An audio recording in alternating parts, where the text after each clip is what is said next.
Welcome to Geneius Thoughts. It is Gene Bleeker, the eyes, ears, and voice of real estate business and the community. And oh my goodness, I have the Janet Arnold with me on the program today.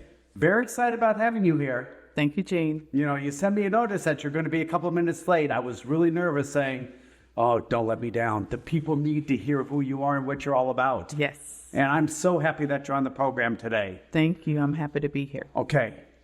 Lots going on in real estate, lots going on in the world, but there are a very, very small amount of people who don't know anything about you. So you know what? It's all about you. Yes. It's all about you being a celebrity. It's all about you being so amazing at what you do. So let me ask you the questions of questions. Are you ready?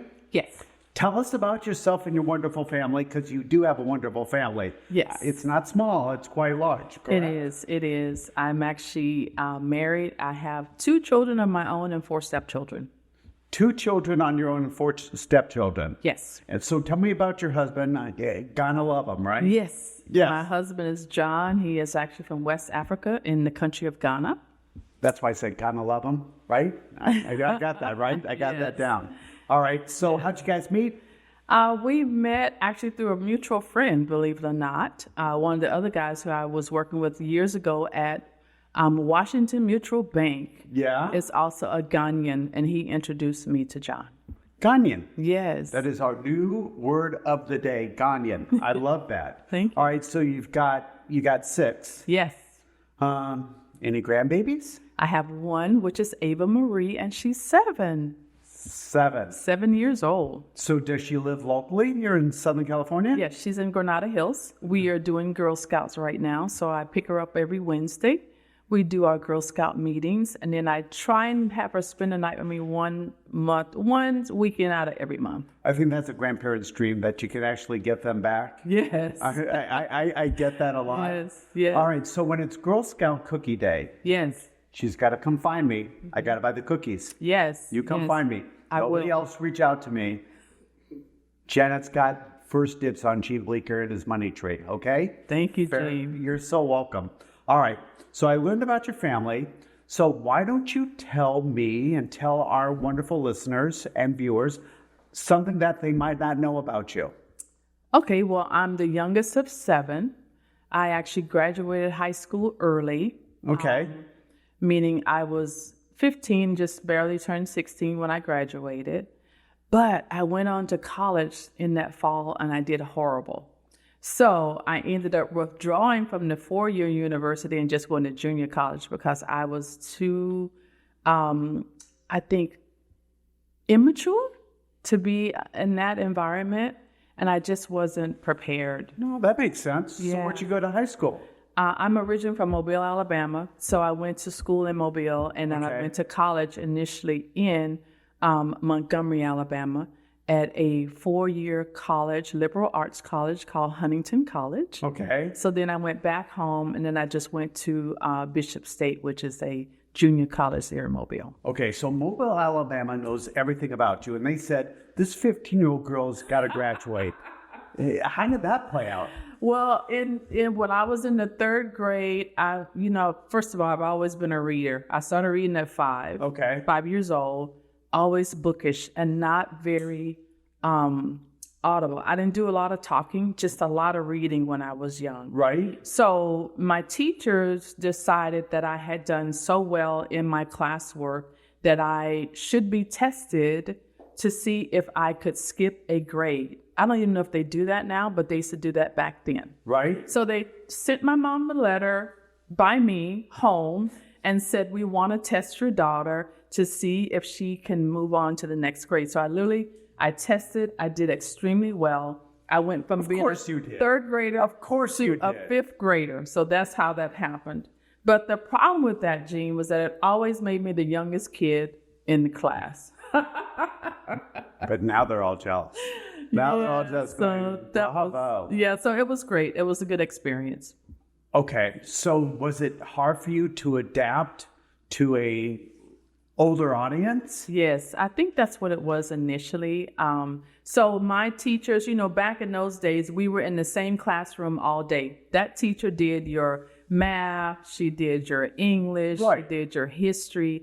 And so she kind of made me like her little helper or something. And some kids liked that and some kids didn't like that. So it made it a little bit challenging. Did you like it or not like it?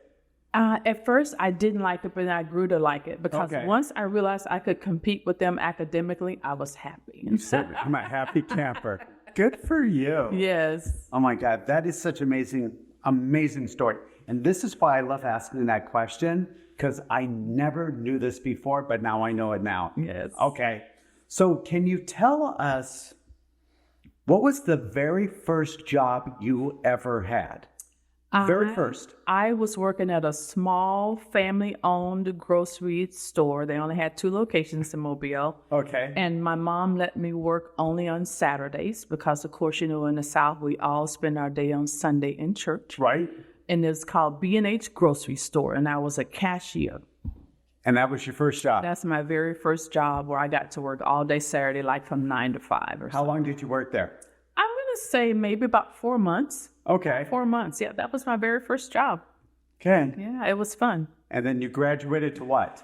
And then I graduated, and in college, I did not work at all. But when I did start doing some part-time work, I should say, at IHOP, where I was just like waiting tables in the evening because I was in school in the daytime. So that was basically it, you know, just that kind of work until I got done with school. Was IHOP as popular there as it is here? Oh my God, yes. Yes, probably even more so. And then the other thing, you know, we have back home is called Waffle House. I never worked at the Waffle House, but it's very popular. And it's still very popular. And it's still very popular, You know, throughout the South.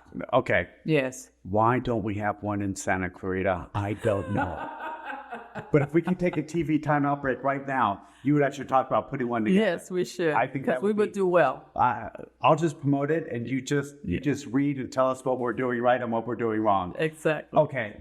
So what did get you into real estate? My older sister. I had Really? a sister who has since passed, but she used to have her own company. And so she was a broker, and actually she was a mortgage broker, and she had realtors who she was working with. And she used to always say to me, you should really think about doing this. You know, you can do this. And I was like, you know, I don't like salespeople. So it would be very hard for me to do it. And then she just kept saying, well, why don't you just come by sometimes and then maybe work an open house or do something like that with me. And let's go Right. look at some properties. So that's really what started it. And then I left the insurance industry because I was in the insurance industry. Okay. Safeguard Insurance. I don't even know if they're still in business. That used to be over there in Van Nuys, a really big office. I was working over there. And so I finally told my husband, you know, I think I want to try the insurance thing. So the real estate thing. So I just started doing stuff with my sister part-time, like on weekends and that type of stuff. Well, talking to some real estate people, they say you were in lending at one time. Is that true? Absolutely. I started when I was no longer working with my sister. I started working as a loan agent with a very small company out in West Covina that was a husband and wife team. Right. He was a former Navy guy. They just gave me such great training, hands-on, where I got a chance to learn from the beginning to the end, you know, Right. what it was to draw loan docs, how you re-verified employment, just, you know, how you verified bank statements. Because back in the day, everything was manual, right? We were typing up, the escrow people were typing up the loan documentation and all the escrow instructions. We used to have those guys, messengers, who would deliver paperwork. Right. So it was just a fast-paced environment, but I really, really found that I loved it. And so I started doing some work back in the day with Elgin Walker and Pilar. Right. And was helping them with a few transactions. And, so, you know, I've just been in it ever since. Got it. Yeah. So you know what? Here's what I'm hearing. This one I'm hearing about you. So you didn't like real estate. You're saying, I didn't want to do it because I didn't want to be salesy. I don't want to be salesy. Okay, but with all of your background through insurance and lending, you're more of an educator than anything else, right? Exactly. And that's the role that I take, is I really try and educate, whether it's the seller or the buyer, on what their options are and what's going to serve them best. Right. Because so many times there's a lot of confusion. right? And this is why people love you so much, because you're there to help them. Thank you, Chief. Right? Thank you. I love that. Absolutely love that. You know, you're also very involved in the community. Why is community involvement so important to you? Because I have a stake in where I live, and I want to be a part of seeing it succeed. I do a lot of volunteer work. Yes, you do. The City of Los Angeles, City Attorney's Office. They have a couple of phenomenal programs, and one of the ones that I work with is called, it's like a neighborhood justice is what they call it. What we do is we work with young people mostly who are convicted or caught shoplifting and doing like petty crimes, right? $1,000 or less, right? We want to keep them out of the system because one of my passions is criminal justice reform. So we want to keep them out of the system. So the City Attorney's Office has an entire division that's all they do is they take these cases that are referred to them, and keep them from becoming criminalized by the system just because they made a poor judgment at 15 or 16 or whatever. Because you sometimes become who you associate with. Exactly. Right? And then the criminal justice system is overwhelmed. So once we understand the cost that's associated with taking someone to court and doing all these things, it becomes unsustainable to do that if what they did was less than $1,000. Okay, so you putting your head down in the pillow every night, it must make you feel so good that you're making so many differences for so many different people, right? Just really trying to help people get on track, trying to help steer them back to the education system, because what we know is that most of these young people are people who are not performing well in school for whatever reason. So we want to pull them back and say, at your age, this is the path we want you to take, and we're going to help keep you out of the courts, but we need your help too. So we assign them volunteer work in the community, 200 hours, whatever it is. Exactly. They have a choice. You can work with animals. You can work with disabled children. You can work with elderly. You can work at parks and recreation. Whatever is your thing, then we will help you do that. But we also need them to go back to school and then to get involved and getting their lives moving forward. See, this is why the Exclusive Academy selects her to be part of this organization, because she is such a giving, caring person. And I just have to say congratulations and kudos to you. Thank you so much. You're so amazing at what you do. Thank you. So I like to switch gears again. Okay. Let's talk real estate. All righty. Do you want to give us the good, the bad, the ugly, and the awesome to real estate right now, from your perspective? Okay, so let's start with the awesome. The awesome is that there's tremendous opportunity for those who want it. Right. The bad is affordability for us in Southern California. That is our three-headed monster here. Right. We have so many wonderful people who really are qualified. We have people to buy something, but there's so much competition that it's tough to do that. They're being outbidded, right? Exactly. And then we have a lot of home sellers who want to sell, but they're not sure where they're going to go. Right. They would love to remain in SoCal, but it's tough. Once you're on fixed income, inflation is pretty much going to catch up to you. So that's where we're challenged, right? But where there's a will, there's a way. So we're just always looking for more opportunities and chances to sit down and talk to people and explain how we can help them. Even if it means they're going to move like maybe up to Palmdale, Lancaster, or up to Santa Maria, or some of those other areas. Right? Yes, it's more affordable. And we just have to show them that those options are there.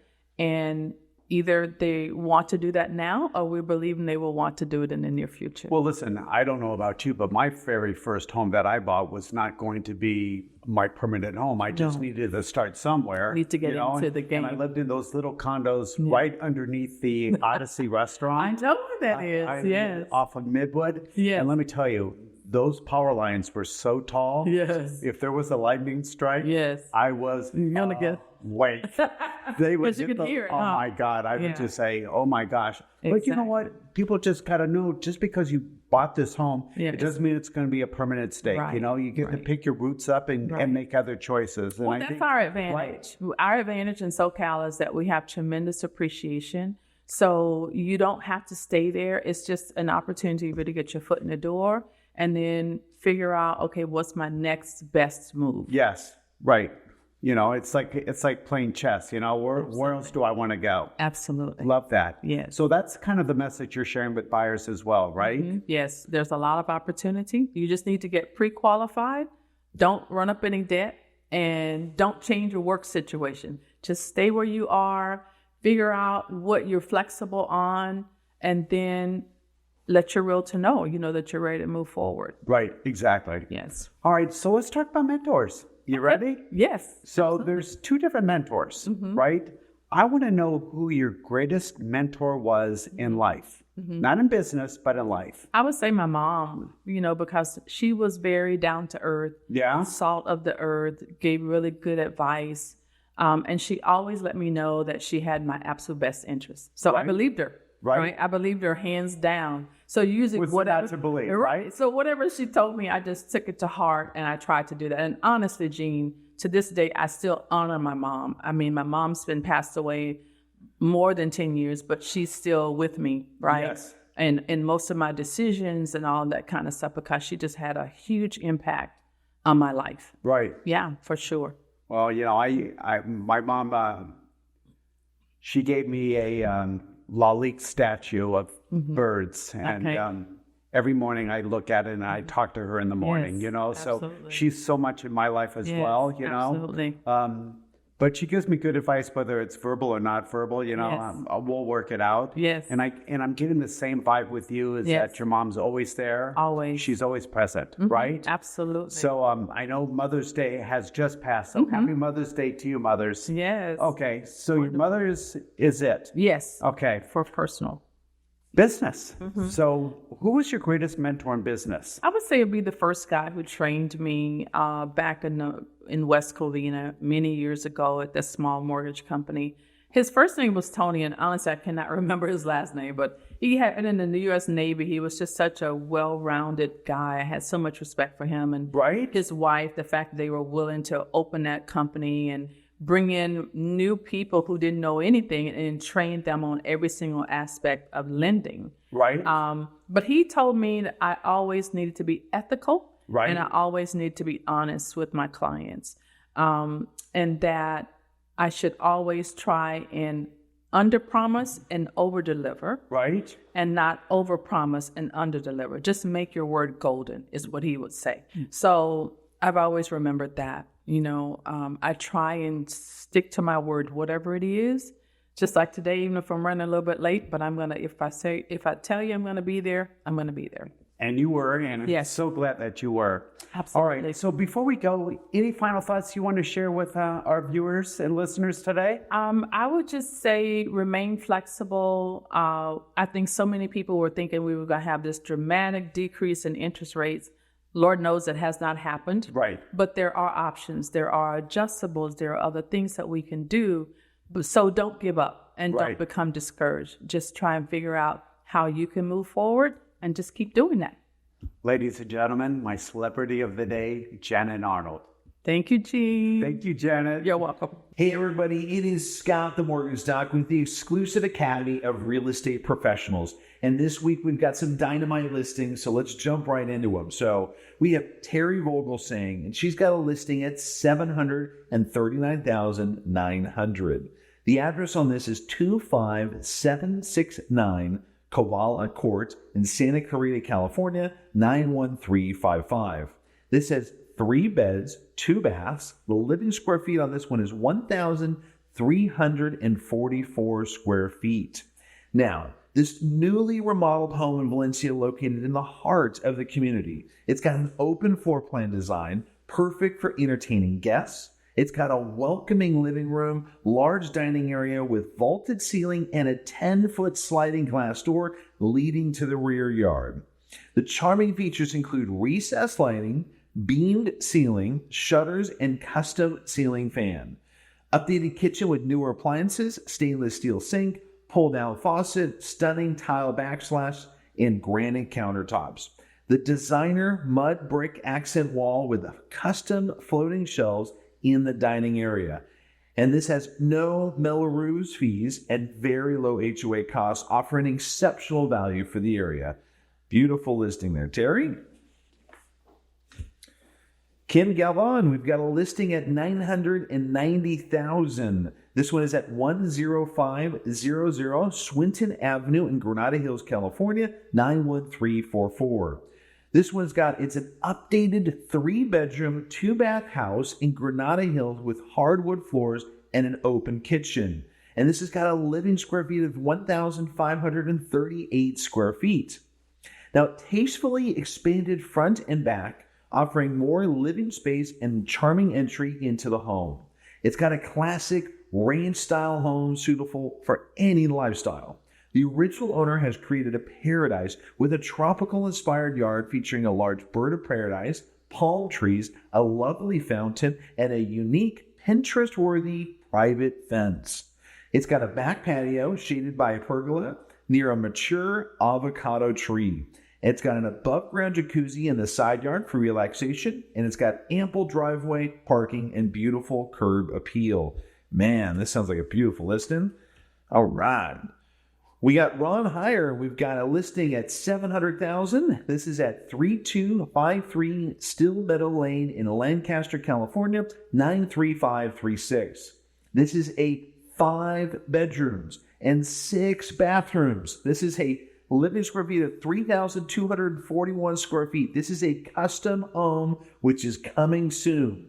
It's got spacious home with additional bedroom, bathroom, and game room upstairs. The downstairs features 4 bedrooms, each with their own bathroom, plus an additional half bath. The large open kitchen, perfect for cooking and entertaining. The ideal for a large extended family, off-campus housing, or healthcare adult care housing. Includes 2 covered patios for outdoor relaxation and entertainment, block wall fencing for privacy and security. It's conveniently located just 1 block from Antelope Valley College, Cal State Bakersfield Satellite Campus. Wow, that sounds like a great listing. Love it. Lorraine Cruz. We've got a listing at $619,999,000. It is at 4433 Owen Street, unit number 101 in Corona, California, 92883. This has got 3 beds, 3 baths. Living square feet is 1,825 square feet.